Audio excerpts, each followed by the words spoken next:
Assalamualaikum warahmatullahi wabarakatuh. Kita di sini ingin mempresentasikan materi tentang kekerasan terhadap perempuan dan anak dalam rumah tangga pada film 7 Hati 7 Cinta 7 Wanita menurut teori komunikasi massa. Saya Irdina Halwa Faiza dengan NIP 44220201 sebagai ketua. Saya Siti Rizka Handayani dengan NIM 44220007. Saya Marcelino Khair Ramadhani dengan NIM 44220483. Nama saya Fajar Pamungkas Anwar dengan NIM 44220135. Nama saya Silvianita Afriani dengan NIM 44220206. Di sini saya akan menjelaskan apa sih itu kekerasan. Kekerasan adalah perilaku menyimpang dan menyakiti orang lain, meliputi dengan tindakan seksual, psikologis, fisik, dan ekonomi yang dilakukan oleh individu terhadap individu yang lain dalam hubungan rumah tangga maupun dengan hubungan teman. Sebagaimana yang saya ucapkan tadi, perilaku kekerasan juga diatur dalam Undang-Undang Kitab Undang-Undang Hukum Pidana atau KUHP. Di dalam KUHP, pengertian kekerasan diatur dalam pasal 89 KUHP yang menyatakan membuat orang pingsan atau tidak berdaya disamakan dengan menggunakan kekerasan. Kekerasan terhadap perempuan dan anak dalam media. Permasalahan gender identik dengan ketidakadilan bagi perempuan dan anak dianggap sebagai suatu kondisi yang seharusnya dapat diterima. Problem ketidakadilan itu berujung pada bentuk kekerasan, pelecehan, dan tindakan tidak memanusiawikan seperti penganiayaan dan sebagainya. Kekerasan terhadap perempuan dan anak yang menjadi sorotan ini yakni kekerasan terhadap perempuan yang terjadi dalam rumah tangga dan banyak dipublish di media sosial. Terlebih aksi kekerasan terhadap perempuan dan anak terkesan lebih terbuka dan diekspos secara belak-belakan oleh media dan cenderung brutal dan sadis. Media harusnya mampu memberikan perannya dalam mengkoordinasi masalah kekerasan terhadap perempuan dan anak untuk kemudian dimanfaatkan dalam mempresentasikan realitas sosial atau kekerasan perempuan dan anak. Ada faktor penyebab kekerasan terhadap perempuan dan anak dalam perspektif media massa. Yang pertama, kemandirian ekonomi perempuan. Ketergantungan perempuan terhadap laki-laki dapat menjadi penyebab terjadinya kekerasan, akan tetapi tidak sepenuhnya demikian karena kemandirian perempuan juga dapat menyebabkan perempuan menerima kekerasan dari laki-laki. Yang kedua, karena pekerjaan perempuan. Perempuan bekerja di luar rumah dapat menyebabkan perempuan mendapat kekerasan. Yang ketiga, pemahaman yang keliru terhadap ajaran agama sehingga menganggap laki-laki boleh menguasai perempuan. Dan yang keempat, perselingkuhan laki-laki dengan perempuan lain atau laki-laki kawin lagi dapat melakukan kekerasan terhadap perempuan. Baik, selanjutnya adalah penjelasan mengenai film tersebut. Film-film di Indonesia adalah kebanyakan mengambil latar belakang perempuan yang memandang sebagai lemah, tidak rasional, penggoda, dan laki-laki sebaliknya, ya, dia memiliki standar di atas perempuan. Film 7 Hati 7 Cinta 7 Wanita ini merupakan karya dari seorang saudara bernama Robby Ertanto yang tayang pada tahun 2010. Alur pada film ini beragam dan memiliki banyak masalah pada film ini, namun memiliki tetap alur yang sama. Film ini menceritakan tentang penggambaran mengenai kekerasan terhadap perempuan yang biasa terjadi di lingkungan dan keluarga dan masyarakat. Berbagai adegan kekerasan dalam film ini dari berbagai sisi. Yang pertama adalah adegan kekerasan dalam bentuk fisik, yaitu menjambak dan mencekik rambut wanita sehingga wanita tersebut tidak dapat bernapas.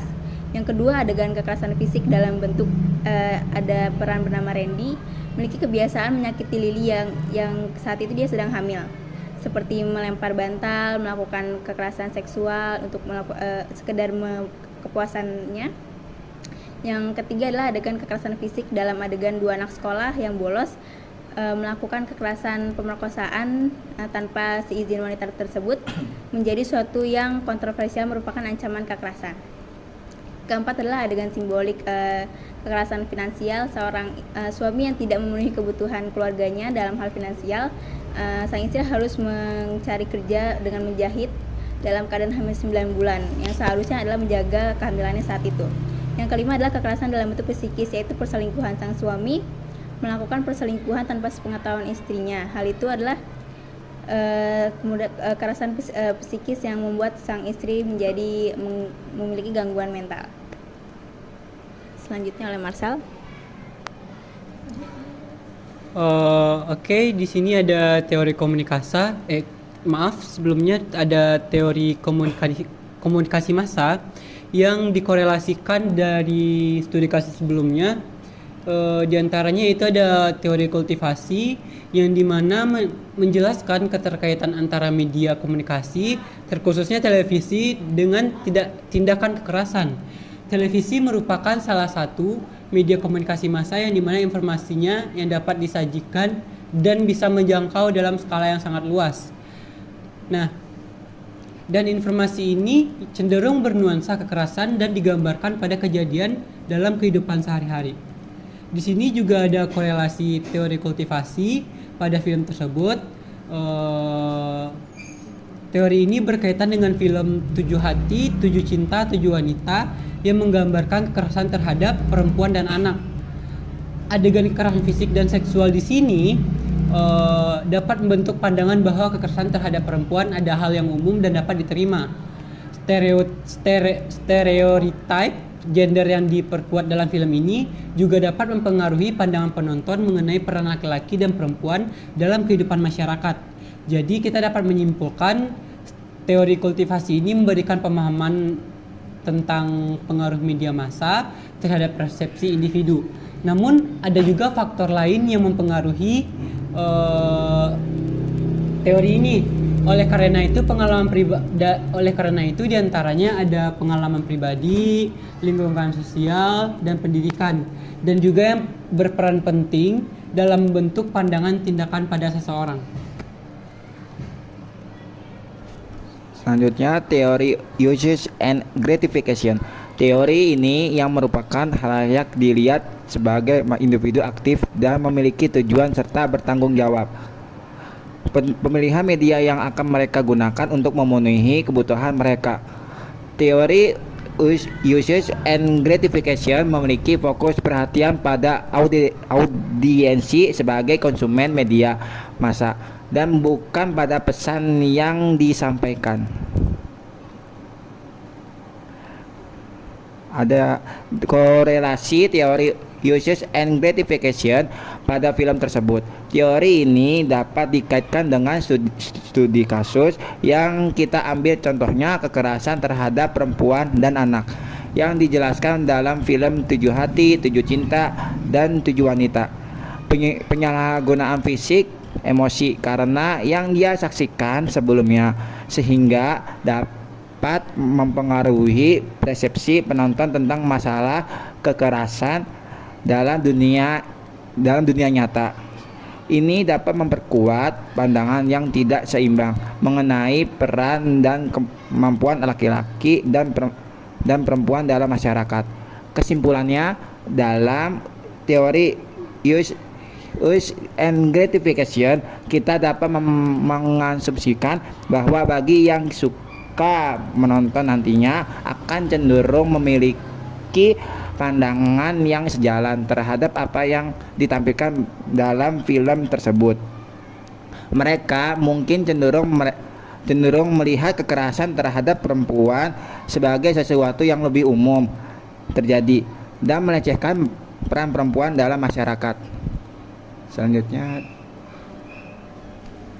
yang tradisi yang kita pakai adalah tradisi komunikasi sosiopsikologis. Tradisi sosiopsikologis merupakan tradisi komunikasi yang memperhatikan pentingnya interaksi yang mempengaruhi proses mental dalam diri setiap individu maupun seseorang. Tradisi ini memiliki fokus pada kajian perilaku sosial individu, variabel psikologis, efek individu, kepribadian, sifat, dan persepsi seseorang.